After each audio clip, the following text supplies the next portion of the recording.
మగవాళ్ళని తీసుకుంటే. మగవాళ్ళల్లో ఎటువంటి ఎడిక్షన్స్ ఉన్నాయి? ఆడవాళ్ళల్లో ఎన్ని ఉన్నాయో మగవాళ్ళల్లో కూడా అన్ని రకాల సమస్యలు ఉన్నాయి. కాపోతే ఇక్కడ ఇంకా కొన్ని మన సమాజం గానీ, మన వాతావరణం గానీ, పెరిగిన వాతావరణాన్ని చుట్టూ ఉన్న పరిస్థితులు బట్టి గానీ, ఎడిక్షన్స్ అనేవి మగవాళ్ళల్లో ఎక్కువ కనిపిస్తున్నాయి. ఏ ఏ రకాల ఎడిక్షన్స్‌కి వీళ్ళు ఎక్కువ గురవుతున్నారు?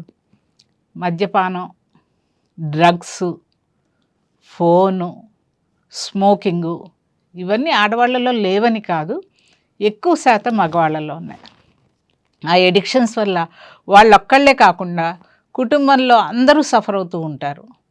వీళ్ళ గురించి కూడా కౌన్సిలింగ్స్ అవసరం వీళ్ళకి. అందులో నుంచి జారిపోతున్నారా, ఎడిక్షన్స్‌లోకి వెళ్ళిపోతున్నారా అనేది వాళ్ళు తెలుసుకోలేకపోతూ ఉంటారు. చిన్న అలవాటుగానే చూస్తూ ఉంటారు. అలవాటు నుంచి వ్యసనంగా ఎప్పుడు మారుతుంది? ఎప్పుడు సఫర్ అవుతున్నారు? కుటుంబ సభ్యులు ఎలా సఫర్ అవుతున్నారు? ఇవన్నీ తెలుసుకున్న తర్వాత అందులోంచి బయటికి రావటానికి కౌన్సిలర్స్ సహాయం, డాక్టర్స్ సహాయం చాలా అవసరం అవుతుంది.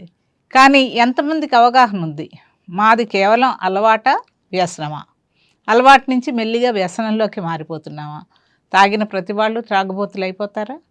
స్మోక్ చేసిన ప్రతి వాళ్ళు చైన్ స్మోకర్స్ అయిపోతారా? ఎప్పుడు అలా మారిపోతూ ఉన్నారు?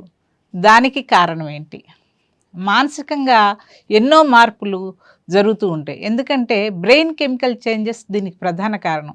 ఆ బ్రెయిన్ కెమికల్ చేంజెస్‌కి లోపలికి వెళ్ళే ఆల్కహాల్ గానీ, డ్రగ్స్ గానీ, స్మోక్ గానీ కారణం. ముఖ్య కారణం. దాని నుంచి ఎలా విముక్తులు కావాలి? దానిపైన వర్క్ చేసే సైకాలజిస్ట్‌ని మీరు కలుసుకున్నట్లయితే దాని గురించి ఎలా విముక్తులు కావాలి? దానికి ఏమేమి ట్రీట్మెంట్స్ ఉన్నాయి, అందుబాటులో ఉన్నాయి, ఇవన్నీ తెలుసుకోవటం జరుగుతుంది. అందులోంచి బయటికి రావటం జరుగుతుంది.